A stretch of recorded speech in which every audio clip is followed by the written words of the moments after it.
అవసరాన్ని బట్టి మరొక దాసుని భక్తులు నిలబడుతుండగా మీ దాసును బలపరిచి నీ వాక్యం ద్వారా మాతో మాట్లాడమని మా అందరికీ ప్రయోజనకరంగా మా అందరికీ దిద్దుబాటుకరంగా మీ వాక్యం ద్వారా మాట్లాడమని మీ దాసును బలపరిచి వాడుకోమని యేసు ప్రభు నామ స్తోత్రం చెల్లించి ప్రార్థించి వినమై వేడుకుంటున్నాము తండ్రి. ఆమేన్.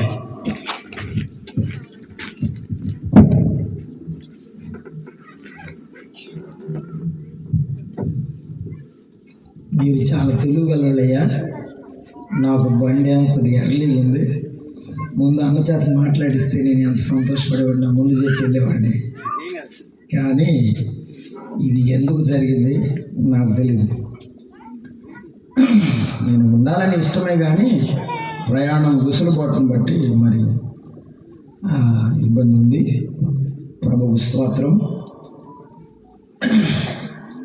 ఇద్దరు చెప్పినా ఒక్కరు చెప్పినా ఒకటే వాక్యం, నీవు యేసయ్యను నమ్ముకోవాలి, నీ జీవితం బాగుపడాలి. నువ్వు దేవుని బిడ్డ అవ్వాలి, నీ జీవితం బాగుండాలి. యేసయ్య కోరిక అదే, ఆయన మాట్లాడే ప్రతి మాటలో భావం అదే. ఇంతకు నువ్వు అర్థం చేసుకుంటే అంతకు మించిన ఆశీర్వాదం నీ జీవితంలో మరొకటి లేదు, ఎప్పటికీ రాదు. ఈ రాత్రి అయినా ప్రభువుని నమ్మండి, మారు మనసు పొందండి, దేవుని బిడ్డలుగా తీర్చబడండి. ఆయన ప్రేమ నీకు అర్థమైతే ఈ రాత్రి ఆయన యొద్దకు వచ్చి, ప్రభువా నీవు నాతో మాట్లాడుతూ వచ్చావు, వాస్తవమే నా బ్రతుకు ఇటువంటిదైనా నాతో మాట్లాడుతున్నావని ప్రభువుని స్తుతించగలరు. దైవ గ్రంథంలో నుండి మనము దేవుని వాక్యాన్ని చదువుకుందాం. ఫిలెమోనుకు రాసినటువంటి అపోస్తలుడైన పౌలు ఫిలెమోనుకు రాసిన పత్రిక ఒక వాక్య భాగాన్ని మనము చదువుకుందాం. చూడండి, అపోస్తలుడైన పౌలు ఫిలెమోనుకు రాసినటువంటి పత్రిక 8-10 వచనాలు కలిసి ఉన్నాయి. కావున యుక్తమైన దానిని గురించి నీకు ఆజ్ఞాపించడానికి క్రీస్తు నందు నాకు బహుధైర్యము కలిగి ఉన్నను. వృద్ధుడు ఇప్పుడు క్రీస్తు యేసు ఖైదీనై ఉన్న పౌలను నేను ప్రేమను బట్టి వేడుకుంట మంచిదనుకొని నా బంధకములలో నేను కనిన నా కుమారుడు ఒనేసిము కోసరము నిన్ను వేడుకొనుచున్నాను. అతడు మునుపు నీకు నిష్ప్రయోజనమైన వాడే, కానీ ఇప్పుడు నీకును నాకును ప్రయోజనకరమైన వాడు ఆయను.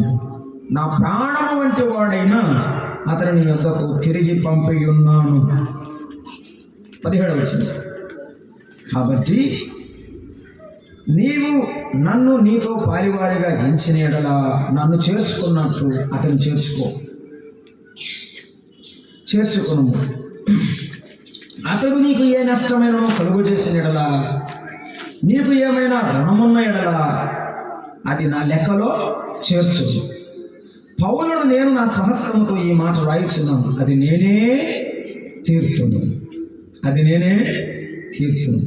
20వ వచనం. నీ వలన నాకు ఆనందము కలుగనేము, క్రీస్తునందు నా హృదయమునకు విశ్రాంతి కలుగనేము. 22వ వచనం.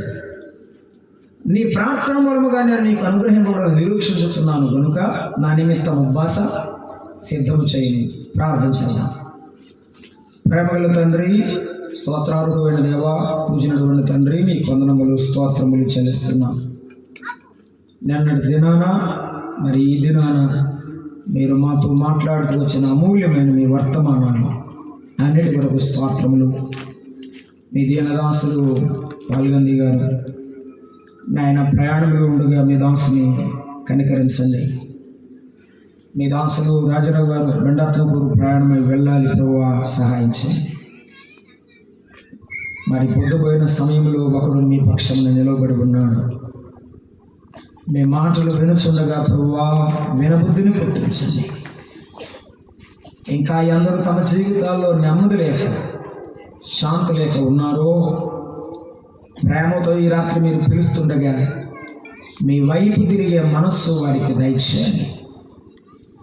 తమ జీవితాలు మార్చుకొని మీ వద్దకు వచ్చి మారు మనసు పొంది మీ బిడ్డలుగా తీర్చబట్టు సహాయం చేయమని ఈ రాత్రి సిలువ వేయుడైన యేసుక్రీస్తును ప్రత్యక్షపరచండి. మా ప్రభు అయిన క్రీస్తు యేసు నామమున వేడుకొనుచున్నాము తండ్రి, ఆమేన్. ప్రభువునందు ప్రియమైన సహోదరుడారా, అపోస్తలుడైన పౌలు 3 సువార్త దండయాత్రలు చేశాడు. ఆయన సువార్త దండయాత్రలు చేసినటువంటి సందర్భంలో ఆయన కొలసీ పట్టణమును కూడా ఆయన దర్శించినట్లుగా వాక్యమును బట్టి మాట్లాడుతున్నాము. ఆయన దర్శించినప్పుడు ఒకడు వాక్యం అంగీకరించాడు. ఒక ధనవంతుడు, అతనికి చాలామంది దాసులు ఉన్నారు. సొమ్ముతో కొనబడిన దాసులు అంటారు, అందరూ ఉన్నారు. ధనవంతుడు, అతని పేరు ఫిలోమోను. గొప్ప ధనవంతుడైన యేసు ప్రభువుని నమ్ముకున్నాడు. ప్రేమగల సువార్త విన్న తర్వాత మారిపోయాడు. పౌలు భక్తుడు అందుకే రాస్తున్నాడు, నీవే నాకు రుణపడి ఉన్నావు అన్నాడు. అలాగున సువార్త ప్రకటించి పౌలు భక్తుడు వెళ్ళిపోయాడు. దేవుని సేవకులకు వెళ్ళిపోయినప్పుడు రోమాలో సువార్త ప్రకటిస్తున్నాడు. ఇతడు ప్రజలను ప్రభు వైపు మారుస్తున్నాడని అతన్ని చెరసాల్లో వేశారు పౌలు భక్తుడిని. ఆయన చెరసాల్లో ఉన్నప్పుడు అక్కడికి చాలామంది ఖైదీలు వచ్చారు, కానీ ఒకడు మాత్రం ఏడుస్తా పౌలు దగ్గరికి వచ్చాడు. కన్నీటితో వచ్చాడు. వచ్చి తన సంగతంతా చెప్పాడు. ఏం చెప్పాడో ఆ మాటలు పౌలు మాటల్లోనే మనము జ్ఞాపకం చేసుకుందాం. 11వ వచనంలో, అతడు మునుపు నీకు నిష్ప్రయోజనమైన వాడు.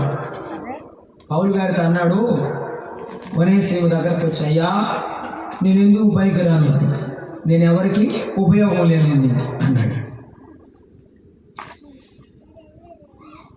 నాకు అన్నం పెట్టే యజమానుడు కూడా నా వల్లేమి ఉపయోగం లేదు, నా ఇంట్లో వాళ్ళ వల్ల నా వల్ల ఏమి ఎవరికి ప్రయోజనం లేదు. సరే అని పెడుతున్నారు, తిన్నాను, కానీ నా బుద్ధే బాగోలేదయ్యా. ఏం చేసావు అని అడిగితే 18వ వచనంలో చెప్తున్నాడు, అతడు నీకు ఏ నష్టమైనా కలుగు చేసినడలా అన్నాడు. తినేవాడిని, ఏ పని పాట లేనివాడిని, ఏ ప్రయోజనం లేకుండా, ఎవరికి ఉపయోగపడకుండా బతుకుతున్నాడు బతుకుక ఏం చేశాడంట, నష్టం చేశాడంట. నా వల్ల గొప్ప నష్టం వచ్చింది మా యజమానుడికి. ఎంత నష్టం అంటే తర్వాత నేను చెప్తానండి. ఎందువల్ల నష్టం వస్తుంది, దేనికి నష్టం వస్తుంది, మనుషుల్లో తెలియకుండా నష్టమే ప్రాప్తించడానికి కారణం ఏంటో కూడా మనం చూద్దాం. నేను నష్టం చేశాను. అసలే బానిస. ఆ బానిస అయిన వాడు ఏం చేయాలి, పని చేయాలి, యజమానికి ఉపయోగపడాలి కదా. ఇది ఉపయోగపడటం, దీనివల్ల మేలేమి లేదు, ఏ ప్రయోజనం లేదు. లేకపోగా ఏం చేశాడు, నష్టం చేశాడు. నష్టం చేయడం కాదంట, ఇంకొక మాట చెప్పాడు అక్కడ, అతడు నీకు ఏమైనా రుణమున్న ఎడలా అని చెప్పాడు. ఇంకేం చేశాడు, అప్పు చేశాడు. వీడే అప్పు ఊరికి అప్పు తెచ్చలేక బానిస అయ్యాడు. ఆ రుణం చేసే కదా అప్పుల మీద అప్పులు, తప్పుల మీద తప్పులు చేసి బానిస అయ్యాడు. పౌలు గారి దగ్గరికి వచ్చాయ్యా, నేను అప్పులు చేసి బానిస అయ్యాను, నా తప్పులు చేసి నా జీవితంలో నష్టపోయాను, నా చుట్టూ ఉన్న వారికి నా యజమానుడు కూడా నష్టం చేశారు, నన్ను ఎవరు క్షమిస్తారయ్యా, అందుకే చాలాసార్లు వేశారన్నాడు. పౌలు భక్తుడు అన్నాడు, ఏమో నాకు తెలియదు కానీ నన్ను క్షమించిన యేసయ్యను గురించి నీకు చెబుతాను, వింటావా అని చెప్పాడు. నేను బహు దుర్మార్గంగా బ్రతికేవాడు. దమస్కు మార్గంలో యేసయ్య నన్ను పిలిచాడు. ఆయన మాటకు అవిధేయుడు కాకుండా, అయ్యా నువ్వు చెప్పినట్టు వింటానన్నాను. నా జీవితం మార్చాడు. ఒరే ఉపదేశమా, నువ్వు నా దగ్గరికి వచ్చావు, ఎందుకో నాకు తెలియదు కానీ యేసయ్య నన్ను మార్చాడు, నిన్ను కూడా మారుస్తాడు. నమ్ముతావా యేసయ్య అంటే, నమ్ముతానయ్యా, కానీ నన్ను క్షమిస్తాడా? క్షమిస్తాడు.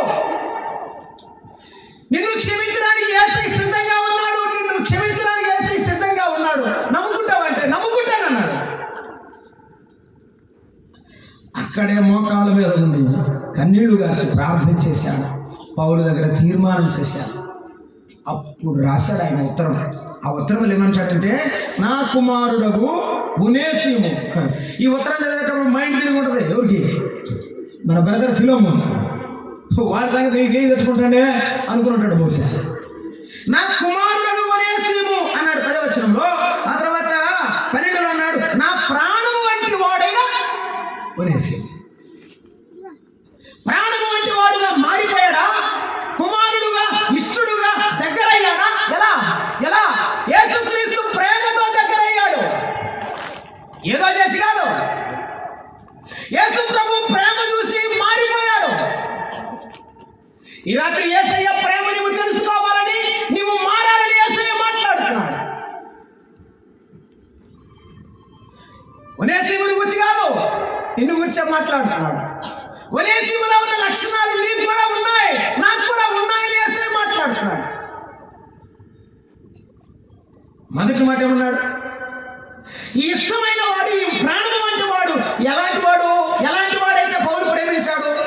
ఫిలోమోను, నేను నిన్ను వేడుకొనుచున్నాను, ప్రేమించు, క్షమించమని వేడుకుంటున్నాడు. ఎలాంటి వాడిని? ఎలాంటి వాడిని చెప్పండి? నిష్ప్రయోజనకుడైనటువంటి వాడిని క్షమించమని, ప్రేమించమని అడుగుతున్నాడు. ఎవరి వలన ప్రయోజనం లేదు, ఎవరికి ఉపయోగం లేనివాడు. సామెతల గ్రంథం ఒక మాట చదువుతాం. సామెతల గ్రంథం 15వ అధ్యాయం 12వ వచనం. ఎవరి వల్ల ఇంట్లో మనకు ఉపయోగం ఉండదు? మీరే చెప్పండి.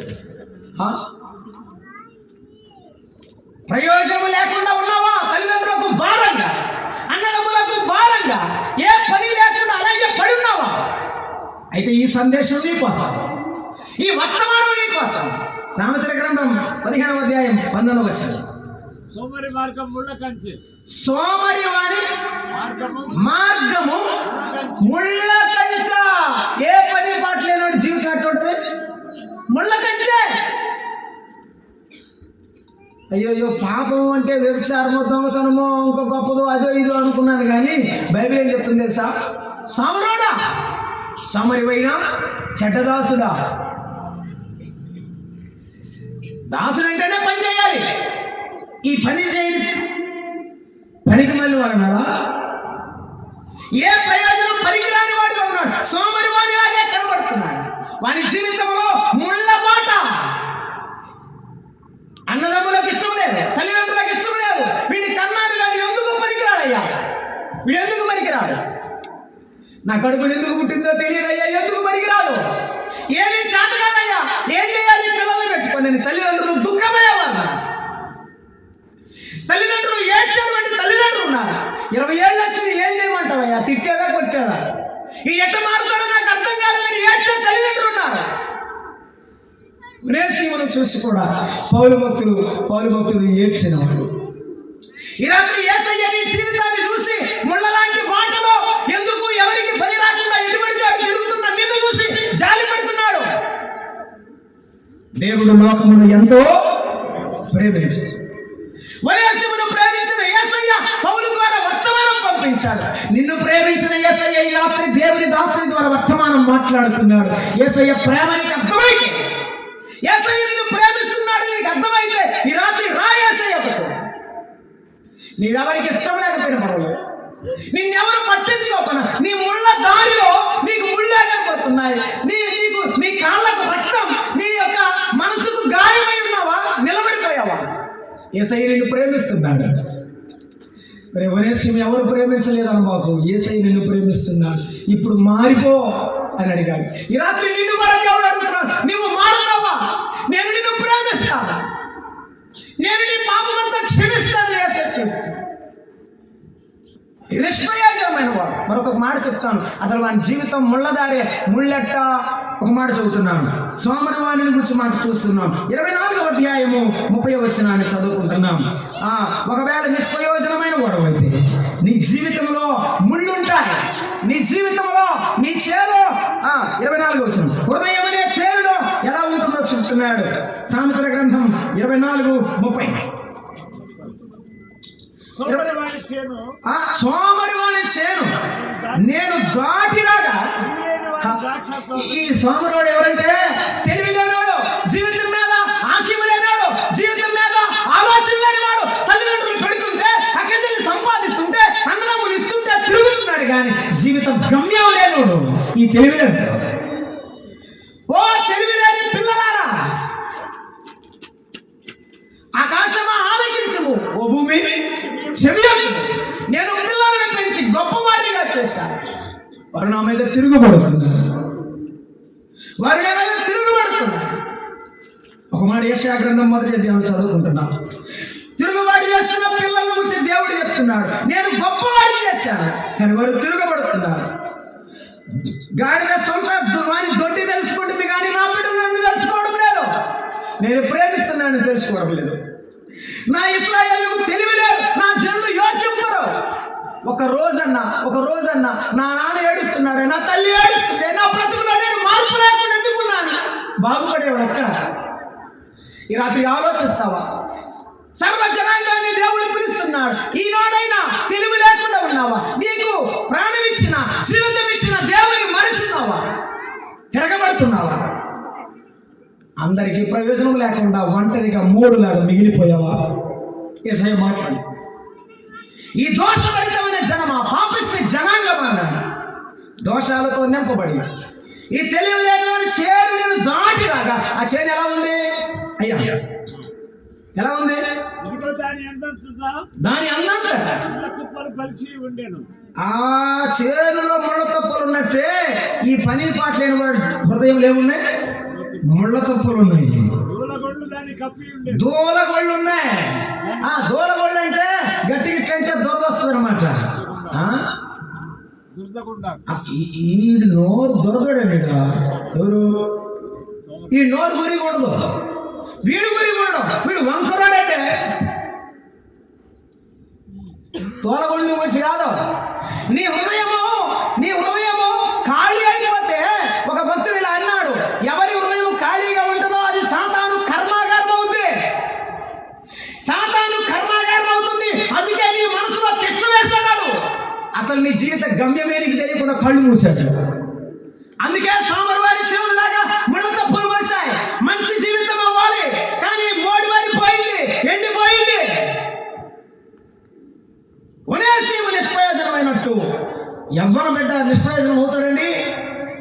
ఈ చెడ్డ అలవాట్లు, చెడ్డ కోరికలు, చెడ్డ బుద్ధి అలవాటు చేసుకొని వయసును పోగొడుతున్నావు. ఓపిక పోతుంది, ఆయుష్ పోతుంది, చివరికి మిగిలిపోయాయి నీవు నిశ్చేష్టుడవై కట్టివారి నిలబడతావు, అంతా పోగొట్టుకుంటావు. ఈ రాత్రి ఆలోచిస్తే నీ జీవితం మార్చబడుతుంది యేసయ్య ద్వారా. ఆలోచించ. ఆ చేలో ఏమున్నది? ఇంకా దూలగొండ్లు దాని రాతి గోడ పడిపోయిందంటే శవం చుట్టూ గోడ కడతారండి రక్షణకరంగా.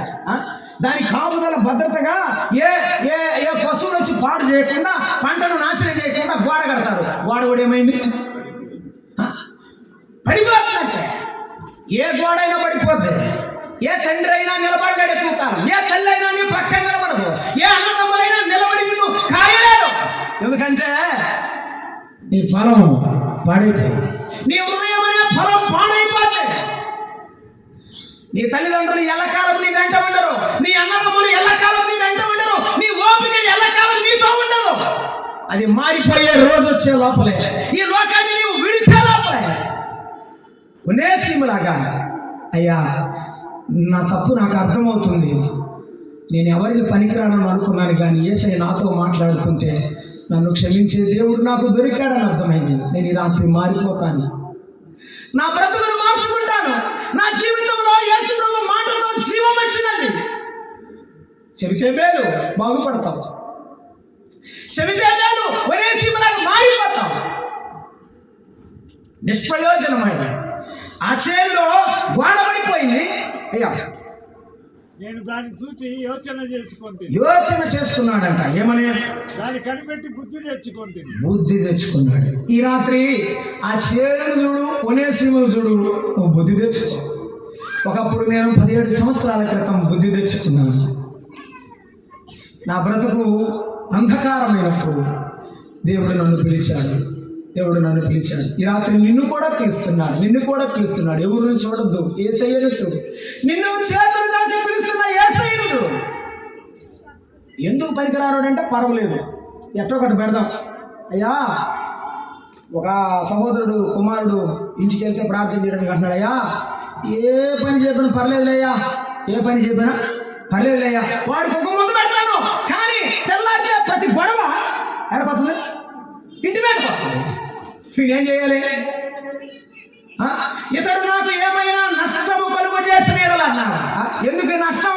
ఈ సోమరి వాడు, ఈ యొక్క నిష్ప్రయోజనమైన వాడు నష్టం కలుగు చేశాడట. చదువుతారా నష్టం ఎందుకో? తిమోతికి రాసిన మొదటి పత్రిక 6వ అధ్యాయము 9వ వచనం. తిమోతికి రాసిన మొదటి పత్రిక 6వ అధ్యాయము, ఎందుకు నష్టం మన జీవితంలో కలుగుతుంది? ఇది ఒక కారణం, అదొక కారణం. ధనవంతులకు అపేక్షించువారు శోధనలోను ఉరిలోను అవివేకయుక్తములైన హానికరములైన అనేక దురాశలలోను పడుదురు. అట్టివి మనుషులను నష్టములోను నాశనములోను ముంచివేయును. ఇది పనిలేనుడే కానీ బుర్ర ఎట్లంటే తెలుసా? ఊరకే డబ్బులు రావాలి. ఎట్లా? ఊరకే. ఎవరో యూట్యూబ్లో చెప్తారంట, లాటరీ కొంటే 7 లక్షలు గెలిచాను, 10 కోట్లు గెలిచానని చెప్తే వీళ్ళు 4 లాటరీ టికెట్లు కొన్నాను. ఎప్పుడూ కోటమేనంట. నేను గౌనవారిపాలెంలో 10 సంవత్సరాలు సేవ చేశాను. ఇక్కడే చీరాల దగ్గర గౌనవారిపాలెం, చిత్తూరు జిల్లా సేవకి వెళ్ళకుండా. అక్కడ మాకు ఒక సహోదరి ఉన్నది, నమ్మకమైన ఆవిడ. ఒకరోజు ఇంటికి పిలిచి ఇంట్లోకి వచ్చిన తర్వాత నా దగ్గరకు వచ్చి 2 చేతులు పట్టుకొని ఏడుస్తుంది. అక్క, ఎందుకు ఏడుస్తున్నావు అక్క అంటే, అయ్యా క్రికెట్ బెట్టింగ్ అంట, అదేందో నాకు తెలియదయ్యా, ఆడు డబ్బులన్నీ దాంట్లో పెట్టాడు, 18 లక్షల రూపాయలు పెట్టాడు. వీడికి 2 ఆడపిల్లలను దేవుడు ఇచ్చాడు, ఎట్ట పెళ్లి చేస్తాడో ఎలా బతుకుతాడో అర్థం కావట్లేదు. 1 ఎకరం పొలం ఉంటే అమ్మేమయ్యా, ఇప్పటికి ఎన్ని లక్షలు అయినాయో చెప్పట్లేదయ్యా, ఈ 18 చెప్పాడు, ఆ ఎకరం అమ్మితే కొంత తీరింది కొంత తీరలేదండి. అక్క, దేవుడు సాయం చేస్తాడు. ఇప్పుడన్నా మారమను. అందరినీ పిలిచి చేతులు పట్టుకుని బతిమలాడి అసలు ఇద్దాం, వడ్డీ వద్దులే, ఎట్లన్నా చేద్దాం అక్క అని పిలిపించి పెద్దలను, గ్రామ పెద్దలను పిలిపించి అడుగుతుంటే ఇచ్చిన వారు ఏమనలేక ఆ సొమ్ము తీసుకుని వెళ్ళిపోయారు. నేను వస్తూ చెప్పాను, అయ్యా ఇప్పుడైనా నీవు నీ కుటుంబం చూడు, నీ భార్య చూడు, మారిపోయా. ఇప్పుడైనా నష్టములో నాశనంలో మునిగిపోవద్దయ్యా. ఆ డబ్బు చూసి, అల్పకాలము పాపము చూసి పరిగెత్తొద్దయ్యా. నన్ను గట్టిగా వాటేసుకుని మాస్టర్ గారు అని ఏడుస్తున్నాడు. యేసయ్య దగ్గర ఏడవయ్యా, దేవుడు నిన్ను క్షమిస్తాడు, నీ కుటుంబాన్ని, నీ బిడ్డలను దేవుడు దీవిస్తాడు అని చెప్తుంటే ఎక్కి ఎక్కి ఏడుస్తున్నాడు. ఈ రాత్రి నీవు నీ పాపము తప్పులను ఉంచి నీవు మరణం చేసుకుంటుంటే, పశ్చాత్తాపడుతుంటే యేసయ్య ఒడిలోనికి రా. యేసయ్య నిన్ను ఆదరిస్తాడు. జరిగిపోయిందంటే జరిగిపోయిందిరా, నేను నిన్ను ప్రేమిస్తున్నా, నీ జీవితాన్ని నేను బాగు చేస్తాను, ఒనేసిమును క్షమించినట్టు నేను నిన్ను క్షమిస్తాను, రమ్మని పిలుస్తాడు. వస్తావా యేసయ్యతో? నష్టంలో నాశనంలో ముంచిపోయే పాపము జీవితంలో పడిపోతావా? ఫిలోమోను దేవుని నమ్ముకున్నాడు కాబట్టి క్షమించాడు, లేకపోతే క్షమిస్తాడా? క్షమించడు. అసలే డబ్బులు పెట్టుకున్నాడు. డబ్బులు పెట్టుకుంటే పని చేయకపోగా మరలా సొమ్ములు తీసుకొని, ధనం తీసుకుని పారిపోయి నష్టం చేశాడు. కన్నవాళ్ళకి నష్టం, పెంచి పెద్ద చేసి భుజాల మీద ఎత్తుకుంటే నెత్తి మీద పెద్ద నష్టం, అవమానం, బాధ, నింద చేశావు. ఎంత ఏడ్పించావు, ఎంత ఏడ్పించావు, ఇంకా ఏడ్పిస్తున్నావా? ఈ రాత్రి నీ బతుకును మార్చుకుంటావని యేసయ్య మాట్లాడుతున్నాడు. నా కుమారుడా, నీకు తెలియదురా, నీకు తెలియదురా. ప్రభు ఆ సిలువలో ఆ 3 మురేట్ల మధ్య ప్రాణాన్ని పడుతూ ప్రభు చెప్తానమాట, తండ్రి వీరేమి చేయొచ్చున్నారు, వీరెరుగరు కనుక వీరిని క్షమించు. ఒనేసిము కోసం పౌలు భక్తుడు వేడుకున్నాడు, ఫిలోమోనా అయ్యా ఇదిగో ఈ ఒనేసిమును క్షమించయ్యా. ఫిలోమోను పౌలు మాట విన్నాడు. ఈ రాత్రి యేసయ్య నీ కోసం ప్రార్థన చేస్తున్నాడు, నిన్ను బతిమాడుతున్నాడు, పరలోకం తండ్రిని అడుగుతున్నాడు, అయ్యా నా కుమారుడు తెలియకుండా తప్పు చేస్తున్నాడు, మీరేమి చేస్తున్నారో మీరు ఎదుగురు కనుక వీరిని క్షమించు. ఇటీవల ఒక మా ఊరిలోనే, మా ఊరి పేరు ఎందుకులేండి, ఇక్కడేగా, మా ఊరిలో ఒక అబ్బాయిని పట్టుకున్నాడు దొంగతనం చేస్తాను చెప్పి. పోలీసు వాళ్ళ దగ్గరికి తీసుకెళ్ళాను ఆయన అబ్బాయిని. ఆవిడ ఎదురుగిచ్చి కూర్చున్నాడు. నన్ను కూడా పిలిచారు. ఏమండే అంటే నేను కాలేజీలో అసిస్టెంట్ ప్రొఫెసర్ ఆఫ్ ఇంగ్లీష్గా పనిచేస్తూ ఉంటే ఇక్కడే కాలేజీలో అని కూడా పిలిచారు. రండి సార్ అంటే వెళ్ళాం. ఆ అక్క అక్కడ ఉంది, తండ్రి అక్కడ ఉన్నాడు. వాడిని అడుగుతూ వాళ్ళకు ఒక దెబ్బ కొడుతున్నారు. ఆ అక్క దేవుని నమ్ముకుంది. పోలీసుని చేతులు పట్టుకుని అంటుంది, అయ్యా నీ కాళ్ళు పట్టుకుంటాను, వాడిని పట్టబాకయ్యా. వాడు ఏమైపోతాడో అనుకున్నాం కానీ ఇలా తయారవుతాడు మాకు తెలియలేదు. అయ్యా మేము నష్టం భరిస్తాం, వాడిని వదిలిపెట్టండి, వాడి ప్రాణం కాపాడుకుంటామని ఏడుస్తుంది. వీడు మేము వదిలిపెట్టాం, వీడంతా తెలుస్తామంటున్నారు పోలీసులు. వాడి దగ్గరికి వెళ్ళి చెప్పాను, మరి ఇప్పుడైనా నువ్వు మారితే నీ తల్లి బతుకుతేమో అన్నాను. ఒనేసిము కోసం వేడుకున్న పౌలు ఈ రాత్రి యేసయ్య నీ కోసం మరలా మరలా తండ్రిని వేడుకుంటున్నాడు. నువ్వు మారాలని, నష్టం చేసినా, ఎంత కష్టం చేసినా, ఎంత బాధ పెట్టినా యేసయ్య పిలుస్తున్నాడు. ఒకడు తప్పిపోయాడు కదండి, తన తండ్రి దగ్గర నుంచి తప్పిపోయిన కుమారుడు వృత్తాంతం మనకు తెలుసు, జరిగిన సంఘటన మనకు తెలుసు. లూకాసు వార్త 15వ అధ్యాయం. వాడు ఏం చేశాడంటే తండ్రి దగ్గర నుండి సొమ్ములు, నా ఆస్తి నాకు ఇవ్వమన్నాడు. వాడు ఏమైనా సంపాదించాడు చెప్పలేదండి. ఈ రోజుల్లో కుమారులు బలి తెలుగులో ఎట్లాంటి మాటలే మాట్లాడుతున్నారు. ఎర్ర పైసా నెత్తిమే పెట్టి వీడు బండ్రు. ఏదో కడుపు తెంచుకొని కన్నావు కాబట్టి ఏం అనలేక, ఏమి చెప్పలేక, ఎవరితో ఏం మాట్లాడలేక, అరే నానా నువ్వేలే నేను 100 సంపాదిస్తే నా డబ్బులు నాకు అంటాడు. అప్పుడు దాకా భుజాన్ని పెట్టుకుని వాడు ఏమైపోతాడో తెలియదు నాకు. అంటే తండ్రిని అయితే కానీ నాకు అర్థం కాదేమో, నాయన కూడా ఇప్పుడు తండ్రిని కాబట్టి నాకు అర్థమవుతుంది. దూరదేశం వెళ్ళి నష్టం చేశాడు, అంతా పోగొట్టుకున్నాడు. అన్నం తిందామంటే ఆహారం లేదు, వంట రోడ్ అయిపోయాడు, బట్టలు పాతకెళ్ళిపోయాయి, మాసిపోయాయి, మురికితో నిండిపోయింది. ఒక పందుల యజమాని దగ్గరికి వెళ్ళి, అయ్యా దండం పెడతాను, నాకు ఆకలి అవుతుందయ్యా, ఒక ముద్ద అన్నం పెడతారంటే, పందులు కడితే అన్నం పెడతా, లేకపోతే నీకు అన్నం పెట్టు పో అన్నాడు. పొందులేని కాస్తానయ్యా, ఇప్పుడు అన్నం ఆకలి తీరితే పందులు కాస్తాను. సరే అన్నం కూడా లేదు, అది కడుగు పో. ఆ పందులు పొట్టు ఒకటి ఉంది, అవి గంటనే నువ్వు కూడా తిను లేకపోతే లేదు. ఆ పందులు పొట్టు తినేటప్పుడు అనుకున్నాడు, నా తండ్రి దగ్గర పని వాళ్ళకి ఎంత అన్నం ఉందో, నా తండ్రి ఎంత దయగలవాడో. దాసులను కూడా బాగా చూశాడు, దయగలగా తండ్రిని విడిచిపెట్టి ఇక్కడికి వచ్చే దుర్భరమైన బతుకుతున్నా. నా తండ్రి దగ్గరికి వెళ్తా, నాన్న నీ కూలి పని చేసుకుంటాను నాన్న, నీ పొలంలో నేను పని చేస్తాను నాన్న, కానీ నాకు అన్నం పెట్టినాను, నాకు ఎవరు అన్నం పెట్టడం లేదు. వాడు అంత దూరంలో ఉంటాడంట. తండ్రి అక్కడి నుంచి చూసి పరిగెత్తుకుని వెళ్ళి వాడి మడ మీద పడి ఏడ్చాడు.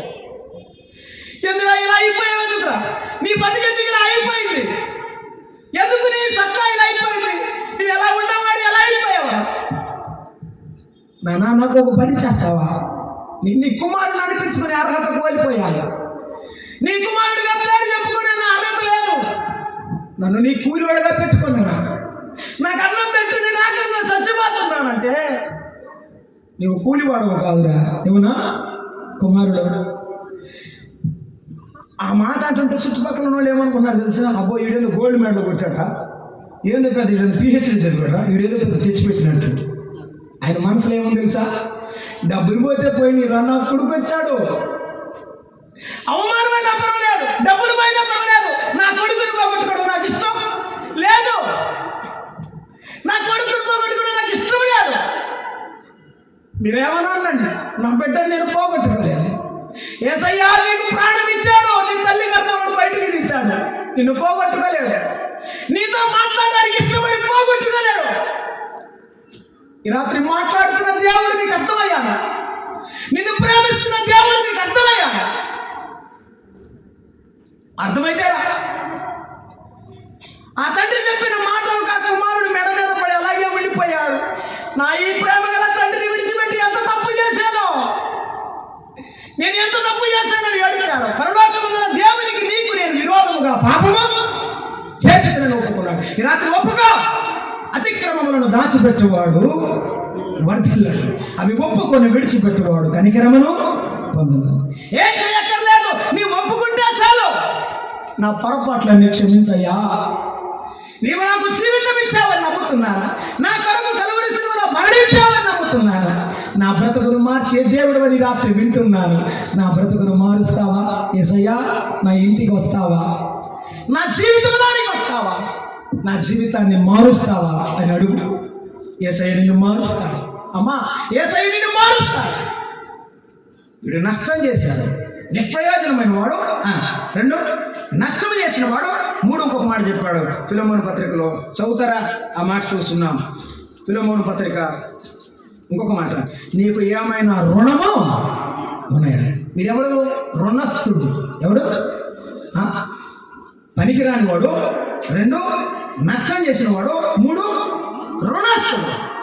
అప్పుల మీద అప్పులు, అప్పుల మీద అప్పులు చేసి యజమానుడికి చెడ్డ పేరు తేవడం కాకుండా తీర్చాల్సి వచ్చిందని ఏం చేశాడు?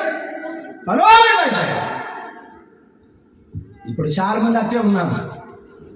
నా బంగారం, నా కొడుకు బంగారం అయ్యా, నా కూతురు బంగారం అమ్మా, నా మాట జవదాటని పిచ్చివాడు బతుకుతుంటే ఏదో ఒక రోజు గుండె మీద వెళ్ళిపోతున్నారు.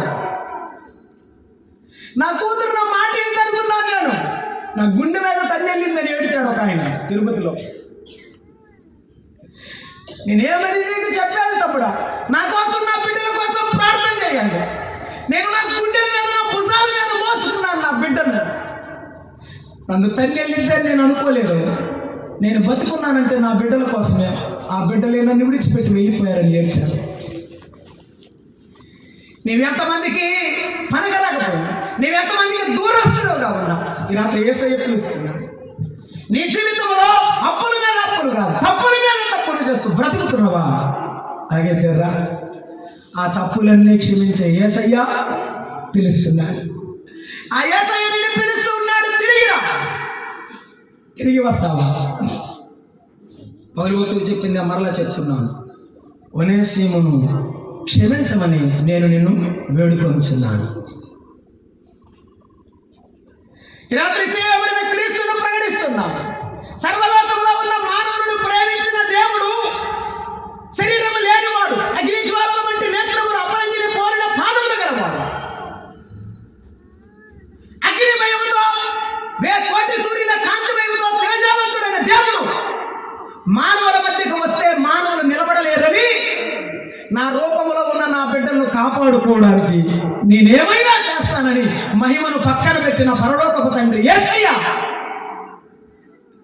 ఆయన మనవలే రక్త మాంసములలో పాలివాడాయను అని బైబిల్ చెప్తున్నాను.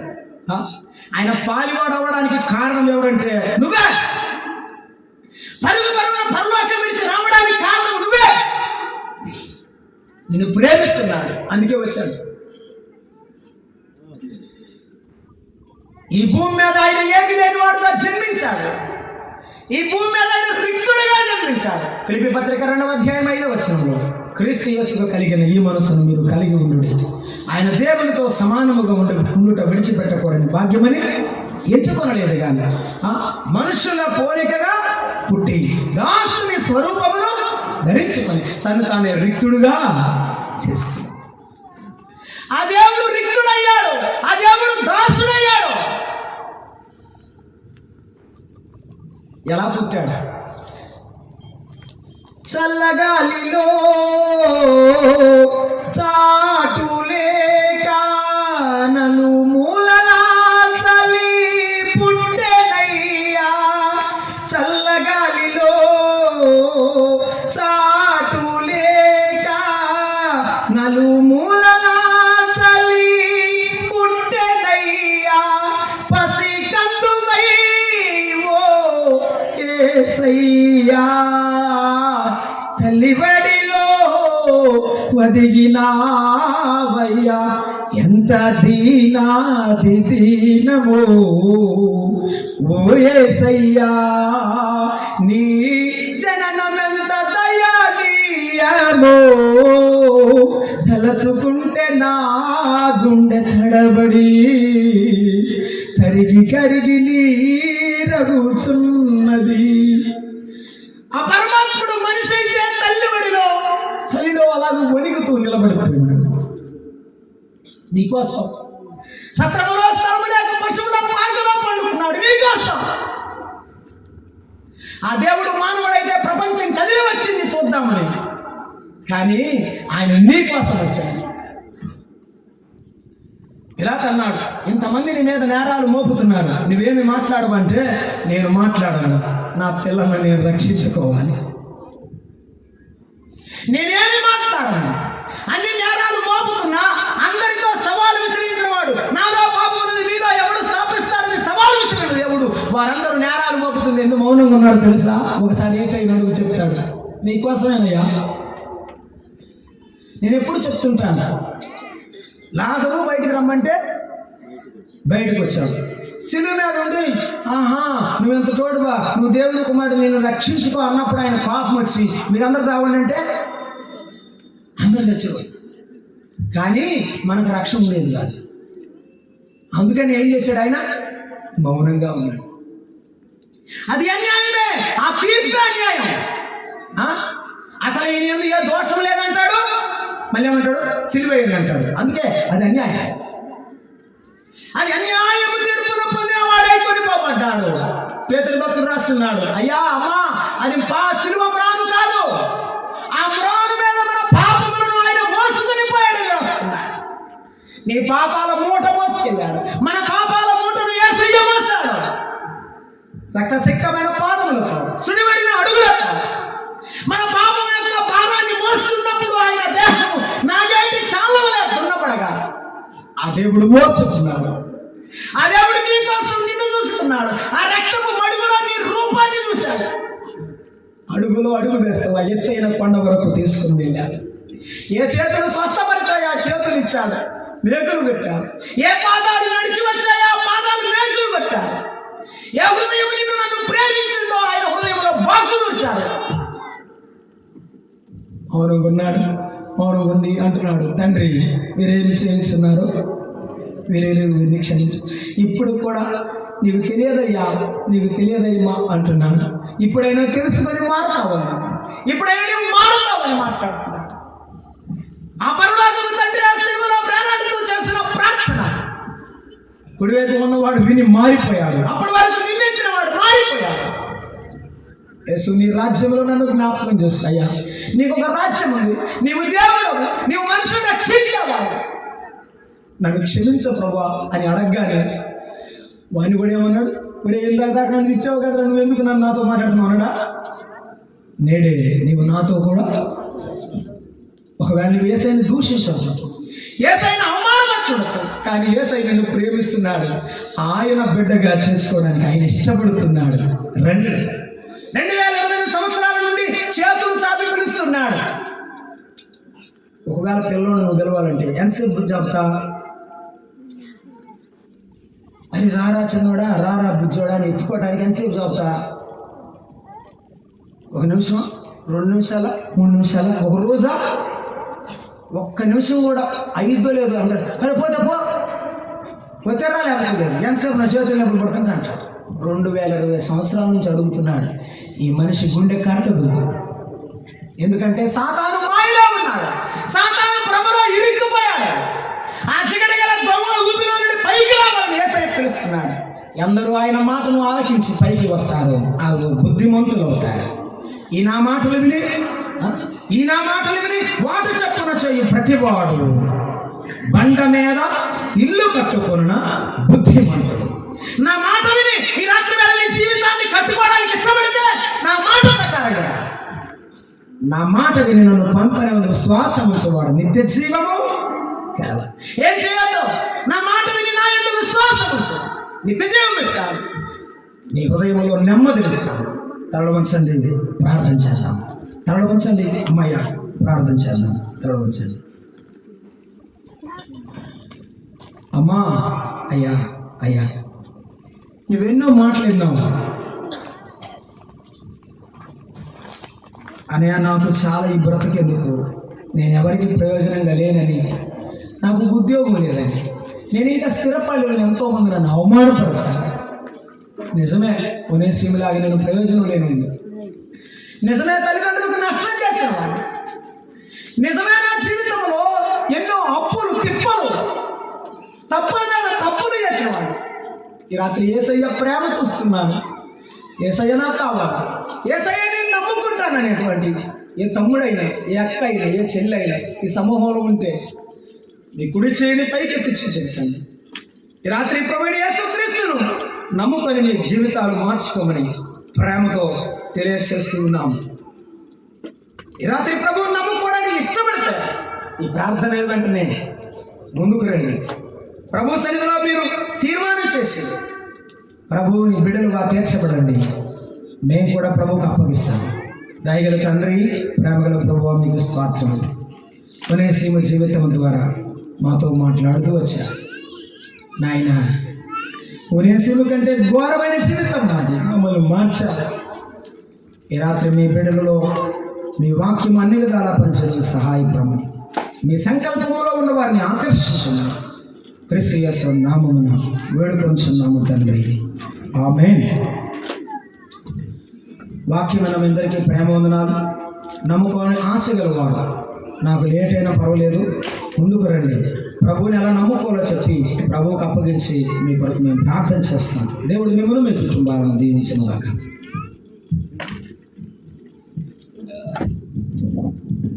ప్రభువునందు ప్రియమైన సహోదరి సహోదరుల, మనందరికీ కూడా భోజనాలు సిద్ధంగా ఉన్నాయి. అందరూ భోజనం చేసి వెళ్ళాలని దైవజనులు జయబాబు గారు కోరుతున్నారు. అందరూ భోజనం చేసి వెళ్ళాలని మరొకసారి ప్రేమతో మనం చేస్తున్నాం. ప్రభువునందు ప్రియమైన వాళ్ళ చిన్న ప్రకటన దయచేసి గమనించండి. పట్టుదల కలిగి యెహోవా తట్టు మీ హృదయం తిప్పి ఆయనను సేవించుడి.